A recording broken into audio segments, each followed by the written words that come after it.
Bahas lebih jauh soal kasus surat berkop Kementerian UMKM yang memantik respon publik.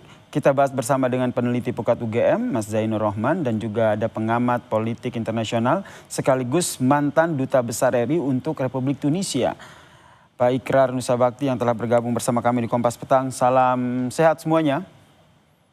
Salam sehat, Selamat sore. Selamat sore. Saya ke Mas Zainur dulu. Mas Zainur, Anda melihatnya apakah ini perlu didalami, terutama dengan adanya dugaan pelanggaran dalam kasus ini? Sangat perlu didalami ya. Menurut Undang-Undang Nomor 30 Tahun 2014 tentang administrasi pemerintahan, ini saya sangat menduga merupakan satu bentuk penyalahgunaan wewenang. Penyalahgunaan wewenang itu ada tiga: melampaui wewenang, mencampur adukan kewenangan, atau bertindak sewenang-wenang. Nah, apa urusannya ya? Urusan seorang istri menteri diberikan surat menggunakan kop kementerian oleh sekretaris kementerian. Ini dugaan saya, yang pertama bisa merupakan pelanggaran etik, yang kedua bisa merupakan pelanggaran administratif, atau yang ketiga, kalau ada uang negara yang digunakan, bisa menjadi pelanggaran tindak pidana korupsi, dijerat dengan pasal 2 ayat 1 Undang-Undang 3199, contoh 20 2001. Jadi ini kegagalan untuk membedakan mana urusan-urusan privat, mana urusan-urusan kedinasan. Nah, soal pembelaan diri dari Menteri UMKM, ya silakan, perlu dibentuk satu tim investigasi. Apakah ini sekretaris kementeriannya yang over sehingga melakukan penyalahgunaan wewenang, atau ternyata ada perintah. Nah, untuk memperjelas itu semua, maka menurut saya di internal kementerian perlu dilakukan investigasi oleh inspektoratnya. Di eksternal kementerian perlu dilakukan pendalaman oleh KPK untuk mendalami ada atau tidaknya pelanggaran hukum pidananya. Di internal kabinet, saya berharap Presiden Prabowo juga perlu melakukan investigasi untuk memperjelas semua agar ini tidak terus terulang. Bang Yasir ingat, belum lama ketika setelah dilantik, salah satu anggota kabinet itu menggunakan kop kementerian untuk undang pengajian dalam rangka pengerahan massa. Nah, ini kan terulang lagi gitu ya, menggunakan kop kementerian untuk kepentingan yang diduga tidak ada kaitannya dengan kepentingan kedinasan. Jadi Nah, di berarti bisa masa-masa yang lalu juga berarti bisa yang lalu diusut juga ya, ada Mas Zainur, yang mohon maaf beredar. saya potong. Berarti bisa diusut Ya, terkait dengan penyalahgunaan kekuasaan dan juga ada indikasi pelanggaran lain, termasuk meminta KPK untuk menyelidiki hal ini ya. Meskipun dari menterinya sendiri sudah melaporkan bukti-buktinya ke KPK. ya, jadi kan ada tiga kemungkinan itu tadi: Mm-mm. pelanggaran etik, pelanggaran administratif, atau pelanggaran pidana. Mm-mm. Disampaikan kepada KPK itu, KPK akan bisa menangani sebatas aspek pidana. Kalau ada uang negara yang digunakan secara melawan hukum, bisa terjadi kerugian. Misalnya nih, misalnya dari sisi akomodasi, kemudian misalnya kalau ada akomodasi yang menggunakan uang kedinasan, padahal itu bukan untuk kepentingan kedinasan, maka itu artinya merugikan keuangan negara. Tapi kalaupun tidak ada satu rupiah pun uang publik yang digunakan, tetap saja ya petugas-petugas di KBRI, apalagi misalnya ada diplomatnya, itu dibayar jamnya menggunakan pajak rakyat, sehingga itu tetap ada bentuk pelanggaran administratif maupun pelanggaran etik. Bahkan dari sejak penggunaan kop kementeriannya saja itu sudah merupakan satu bentuk pelanggaran kalau ternyata bukan acara kedinasan menggunakan kop kementerian. Clear, Undang-Undang 30 2014 pasal 17 ayat 2. Oke, kita tangkap sampai di situ. Kali saya ingin bertanya ke Prof. Ikrar yang juga sebagai mantan Duta Besar RI untuk Republik Tunisia. Sepengalaman Anda pada saat ada pejabat negara yang melakukan kunjungan pribadi begitu, apakah juga pernah mengalami kasus yang sama dengan hal ini? Saya kalau pejabat negara kunjungan pribadi hampir-hampir tidak pernah ya. Mm-mm. Tapi kalau kemudian orang biasa, ya saya beri contoh misalnya atlet kita ya, akan datang ke Tunisia dan kemudian minta perbantuan ya, itu biasanya saya bantu. Saya beri contoh misalnya pernah ada 2 kali atlet tenis dari DKI Jakarta ya, dia akan bertanding di Tunisia dan kemudian minta ditonton, ya saya datang misalnya ke Hamamet untuk menonton misalnya. Atau misalnya kalau Anda tahu yang namanya atlet Paralimpik ya, yang pusat pelatihannya tuh di Solo, kalau mereka juga akan bertanding di Tunisia ya, itu biasanya juga mengirim surat pada kami untuk meminta bantuan ya, paling tidak bantuan transportasi pada saat ada terjadi hal-hal yang tidak diinginkan, karena Anda tahu ya, tidak semua kemudian negara memperlakukan tim dari Usahakan rumah berbagai singgah negara yang itu digunakan juga untuk retret. dengan sangat apik ya. Dan kemudian waktu itu pernah terjadi ya, rombongan Paralimpik itu sudah katanya siap untuk pulang ke Hammamet ya, yang jaraknya itu lebih dari 60 kilometer dari Tunis ya. Itu tiba-tiba menelpon saya, Pak, apakah kami bisa dibantu, karena ternyata tadi bis-bis angkutan untuk kami sudah tidak ada di tempat ya. Berarti Dan sekedar akhirnya, memberikan pertolongan dan bantuan ya. Tapi kalau oh betul, menerima permintaan menjamu pejabat untuk kegiatan-kegiatan pribadi seperti ini, sepengalaman Anda pernah melakukan itu atau tidak bagaimana pernah, sebenarnya tidak pernah. aturannya? Tidak pernah ya. Jadi biasanya para pejabat itu ya, kalau misalnya para menteri juga datang ke Tunis ya, itu paling saya juga datang aja jemput di airport ya, di depan pintu pesawat, dan kemudian saya bawa beliau-beliau itu ya, seperti Bu Sri Mm. Mulyani ataupun Pak Enggar Tiasto Lukito ya, ketika datang ke Tunis untuk urusan resmi, itu saya cuma mengantar mereka-mereka itu ke hotel, dan tidak sepeser pun kami mengeluarkan uang untuk kebutuhan akomodasi ya.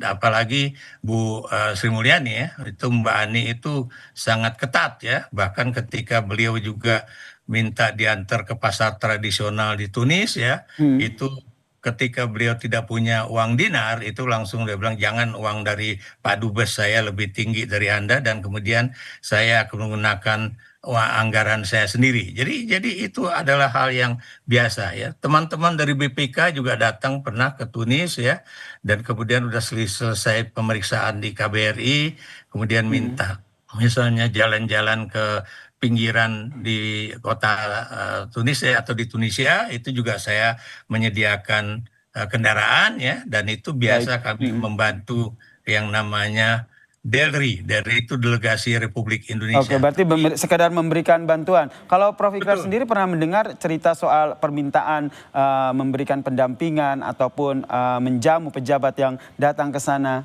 Dan apakah itu akan mengganggu kinerja dari kedubes sendiri?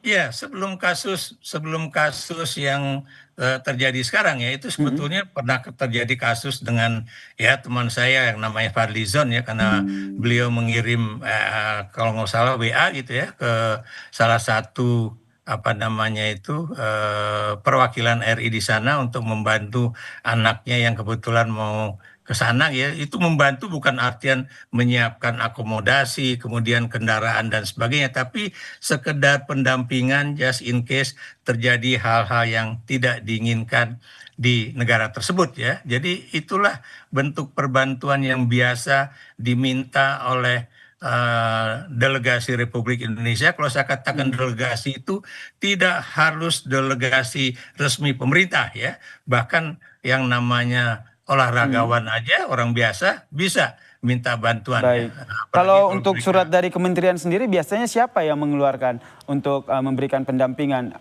di negara yang dituju?